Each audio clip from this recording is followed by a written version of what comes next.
વેવાણ સાથે મૈત્રી કરારથી રહેતા શિક્ષકની હત્યા। વેવાઈ સહિત 3 આરોપીઓએ કરી હત્યા। પ્રેમ સંબંધનો કરુણ અંજામ। પાટડી તાલુકાના વડગામના નરેશભાઈ જયસિંહભાઈ ચાવડા વિરમગામની કેબી શાહ સ્કૂલમાં શિક્ષક હતા। વિરમગામ મહાલક્ષ્મી પોળમાં છેલ્લા 8 મહિનાથી વેવાણ સાથે મૈત્રી કરારમાં રહેતા હતા। તારીખ 27 જાન્યુઆરીએ સવારના આશરે 7 કલાકે પેટ્રોલ પંપ નજીક પોતાના બાઇક પર પસાર થઈ રહ્યા હતા। બસ આ જ સમયે પાછળથી આવેલા આરોપીઓએ ધોકાથી હુમલો કર્યો। વેવાણના પ્રેમમાં પડેલા શિક્ષક લોહી લુહાણ હાલતમાં ફસડાઈ પડ્યા। તેઓને પ્રથમ વિરમગામની સિવિલ હોસ્પિટલમાં સારવાર માટે ખસેડવામાં આવ્યા। ત્યારબાદ વધુ સારવાર જણાતા અમદાવાદ ખસેડાયા। જોકે ત્યાં તેમનું મોત નીપજ્યું હતું। સમગ્ર ઘટના સામે આવતા પોલીસે તપાસ હાથ ધરી હતી। સવારે 7 વાગ્યા આસપાસ વિરમગામ ટાઉનમાં લક્ષ્મી પેટ્રોલ પંપની સામે નરેશભાઈ જયસિંહભાઈ ચાવડા જે વિરમગામ કેબી હાઈસ્કૂલની અંદર પ્રાથમિક શાળાની અંદર શિક્ષક તરીકે ફરજ બજાવે છે, 3 અજાણ્યા શખ્સો દ્વારા તેમને આવી અને માર મારવામાં આવ્યો અને માર મારી તે લોકો ત્યાંથી નાસી ગયા હતા। જે બાબતે તેમને સારવાર માટે વધુ સારવાર માટે ગાંધી હોસ્પિટલ ખાતે એડમિટ કરવામાં આવ્યા હતા અને ત્યારબાદ એસવીપી હોસ્પિટલ ખાતે રિફર કરવામાં આવ્યા હતા। ત્યાંથી જાણ થઈ કે જે મરણ જનાર છે તે બાબતે પોલીસ તપાસ કરતા 3 આરોપી હતા તે બાબતની જાણ થઈ છે। સીસીટીવી ફૂટેજના આધારે અને હ્યુમન ઇન્ટેલિજન્સના આધારે 3 આરોપી છે તે જે આરોપીના નામ છે કલાભાઈ વીરાભાઈ ગોહિલ, અજીતભાઈ ખેંગારભાઈ ગોહિલ અને જયસિંહ ઉર્ફે ગોકા કટારિયા। આ 3 આરોપીઓની પોલીસે માહિતી મળી હતી, બાતમી મળી હતી કે દસાડાથી વિરમગામ આવી અને અમદાવાદ આવવા માટે તે લોકો રવાના થયા હતા સ્વિફ્ટ ગાડીની અંદર। જે અન્વયે સ્થાનિક પોલીસની 2 ટીમ અને એલસીબીની ટીમ ભોજવા ગામ પાસે ઓવરબ્રિજ પાસે ત્યાં પોલીસની બાતમી હતી કે સ્વિફ્ટ ગાડીમાં તે લોકો આવવાના છે।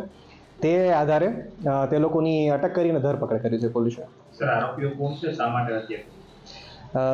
હત્યાનું મુખ્ય કારણ છે જે મરણ જનાર એટલે કે નરેશભાઈ જયસિંહભાઈ ચાવડા છે। તેઓ આરોપી એટલે કે કલાભાઈ હીરાભાઈ ગોહિલ તેમના પત્ની સાથે છેલ્લા 8 મહિનાથી મૈત્રી કરારમાં હતા, જે બાબતે અંગત અદાવત રાખી અને તેમની હત્યા કરવામાં આવી છે। અન્ય 2 આરોપીઓ મુખ્ય આરોપીને કઈ રીતે મળ્યા, શું સંબંધીઓ છે કે શું? અન્ય 2 આરોપી જેમ કે અજીતભાઈ ખેંગારભાઈ ગોહિલ છે, તે કલાભાઈ હીરાભાઈ ગોહિલના કઝિન ભાઈ છે એટલે કે પિતરાઈ ભાઈ છે અને ધંધામાં એમના પેટ્રોલ પંપમાં ભાગીદાર પણ છે। અને જયસિંહ ઉર્ફે ગોકા કટારિયા છે તે તેમના પેટ્રોલ પંપના ડીઝલના ફેરા કરવા માટે ડ્રાઈવર તરીકે ફરજ બજાવે છે અને ઘણા 3-4 વર્ષથી જોડે કામ કરે છે એટલે તેમના મિત્ર તરીકે પણ છે। તો બનાવના આગળના દિવસે 3 લોકોએ કાવતરું ઘડી અને આ બનાવને અંજામ આપ્યો હતો। સર, કેટલા સમયથી લિવિંગમાં રહે છે ને શું કઈ રીતે પરિચય થયો તો શું હતું?